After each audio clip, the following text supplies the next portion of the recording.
नमस्कार। आज के इस विश्लेषण में हम एक बेहद संवेदनशील लेकिन जरूरी विषय पर बात करने जा रहे हैं। मध्य प्रदेश के जबलपुर स्थित बरगी डैम में हाल ही में जो हुआ वो सिर्फ कोई बुरी किस्मत या दुर्भाग्यपूर्ण घटना नहीं थी। ये एक ऐसा पल था जहां एक मां की असीम ममता और हमारे खस्ताहाल सुरक्षा सिस्टम का सीधा टकराव हुआ। इस पूरे घटनाक्रम को गहराई से समझना बहुत जरूरी है, क्योंकि ये हमें उस जमीनी लापरवाही की असलियत बताता है जिसे अक्सर कागजी दावों के पीछे बड़ी आसानी से छुपा दिया जाता है। भाग एक, बरगी डैम की त्रासदी और प्रशासनिक विफलताएं। चलिए सीधे इस विषय की गहराई में उतरते हैं।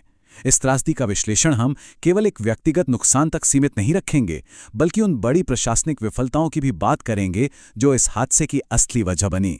आपने शायद वो दिल दहला देने वाली तस्वीर देखी होगी जिसने हर किसी को झकझोर कर रख दिया है।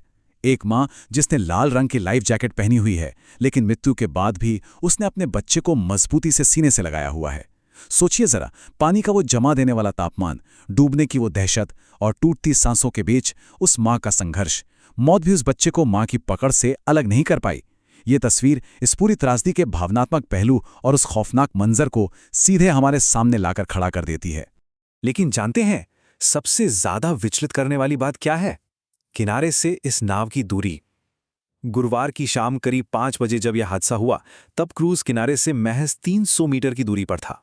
जी हां, सिर्फ 300 मीटर। सुरक्षा और जिंदगी बस कुछ ही फासले पर थीं। लेकिन वो छोटी सी दूरी उस दिन एक ऐसी खाई बन गई जिसे कभी पार नहीं किया जा सका। भाग दो, लाइफ जैकेट आखिर फेल क्यों हुई?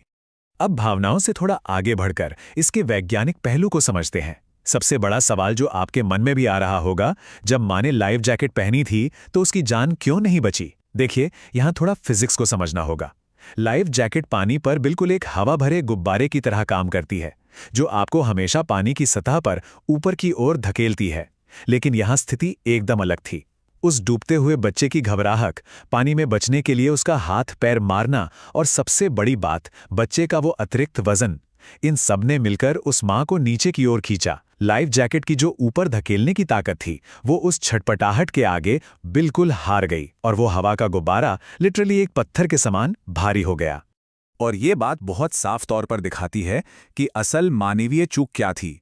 नाव पर उपकरणों की इतनी भारी कमी थी कि मां और बच्चे को एक ही जैकेट शेयर करने पर मजबूर होना पड़ा।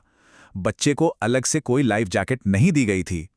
सोचिए, ये कोई मशीन की खराबी नहीं थी, ये एक सरासर इंसानी लापरवाही थी जिसने इस पूरी स्थिति को जानलेवा बना दिया। भाग 3, यात्री सुरक्षा से ऊपर मुनाफे का लालच। अब आप पूछेंगे कि लाइफ जैकेट कम क्यों थी? इसके पीछे के लालच को समझना बहुत जरूरी है। आधिकारिक रिकॉर्ड या कागजों पर नजर डालें तो दिखाया गया कि नाव पर केवल 29 टिकट बिके थे, लेकिन असलियत वास्तविकता में उस क्रूज पर 43 से 47 पर्यटक सवार थे। ये भारी हेरफेर एक बहुत ही साफ कहानी बयां करती है। क्षमता से कहीं ज्यादा लोगों को ठूंस ठूंस कर भरा गया था। सिर्फ कुछ और पैसे कमाने की चाहत में की गई इस भयंकर भीड़ ने नाव के बैलेंस को पहले ही पूरी तरह से खतरे में डाल दिया था। और फिर इस अस्थिर और ओवरलोडेड नाव का सामना एक और भयानक खतरे से हुआ। अचानक आई तेज आंधी, जिसकी रफ्तार 74 किलोमीटर प्रति घंटा थी। शांत पानी की लहरें पलक झपकते ही एक जानलेवा दीवार में तब्दील हो गईं। क्षमता से ज्यादा वजन होने की वजह से नाव पहले से ही डगमगा रही थी, अपना बैलेंस खोने के कगार पर थी, और इस 74 किलोमीटर प्रति घंटे की तेज हवा ने उसे पूरी तरह से पलट कर रख दिया। कोई चांस ही नहीं बचा। भाग 4, सिस्टम की लापरवाही का विश्लेषण। अगर हम इन सभी बातों को एक साथ जोड़ें तो तस्वीर एकदम साफ हो जाती है। ये किसी एक दिन की भूल नहीं थी, ये पूरे सिस्टम की सड़ चुकी व्यवस्था का नतीजा था। देखिए, सबसे पहले मौसम विभाग की तेज हवाओं की स्पष्ट चेतावनी को पूरी तरह से इग्नोर किया गया। दूसरा, लाइफ जैकेट शेयर करने जैसी जानलेवा प्रैक्टिस को अलाउ किया गया। तीसरा, और शायद सबसे हैरान करने वाला फैक्ट, नाव पर मौजूद स्टाफ कोई ट्रेनिंग प्राप्त प्रोफेशनल नहीं था। वो दिहाड़ी मजदूर थे जिन्हें इमरजेंसी में किसी की जान बचाने का कोई आइडिया नहीं था। और चौथा, जब हादसा हुआ तो रेस्क्यू में भी बहुत ज्यादा देरी हुई। जरा इस टाइमलाइन पर गौर कीजिए, सब कुछ शीशे की तरह साफ हो जाएगा। सुबह से ही खराब मौसम की चेतावनियां आ रही थीं, किसी ने ध्यान नहीं दिया। शाम 4:30 बजे क्षमता से ज्यादा लोगों को नाव पर ठूसा जाने लगा। ठीक 5 बजे वो 74 किलोमीटर प्रति घंटे का तूफान हिट करता है और नाव पलट जाती है। और रेस्क्यू कई घंटों बाद अंधेरे में शुरू होता है।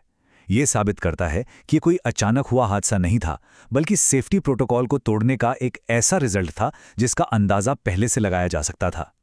और उस लापरवाही का अल्टीमेट नतीजा क्या हुआ, वो इन दर्दनाक आंकड़ों में झलकता है। बचाव दलों में 28 लोगों को निकाला, 9 शव बरामद हुए और लगभग 10 लोग लापता हो गए। सोचिए, अगर वहां एक लाइफ गार्ड नाव पहले से मौजूद होती या क्विक रिस्पॉन्स टीम रेडी होती, तो शायद आज ये आंकड़ा बहुत अलग होता। सही समय पर मदद का न मिलना कई बेगुनाह जिंदगियों को निकल गया। भाग 5, भविष्य के लिए कड़े सबक। तो यहाँ सबसे अहम बात यह है कि इसे केवल बैड लक या दुर्भाग्य कहकर झाड़ा नहीं जा सकता। ये पूरी तरह से इंसानी गलती और अनदेखी की गई चेतावनियों का सीधा नतीजा था। अक्सर प्रशासन स्टाफ की कमी का रोना रोता है, लेकिन नाव का फिटनेस सर्टिफिकेट चेक करना, मौसम की जानकारी को सीरियसली लेना और लाइफ जैकेट्स गिनना, ये बहुत ही बेसिक चीजें हैं। अगर सिर्फ इन बुनियादी बातों का ही ख्याल रखा गया होता तो इस पूरी त्रासदी को 100% रोका जा सकता था। अंत में ये विश्लेषण हमें एक बहुत ही तीखे और गंभीर सवाल के साथ छोड़ जाता है। क्या ये भयानक बलिदान और ये त्रासदी हमारे सिस्टम की नींद तोड़ने के लिए काफ़ी होगी? क्या अब सुरक्षा मानकों को सिर्फ फाइलों तक सीमित न रखकर असल जिंदगी में वाटर टूरिज्म साइट्स पर सख्ती से लागू किया जाएगा?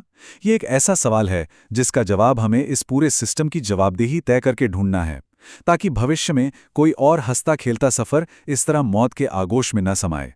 इस अहम चर्चा में हमारे साथ जुड़ने के लिए आपका बहुत बहुत शुक्रिया।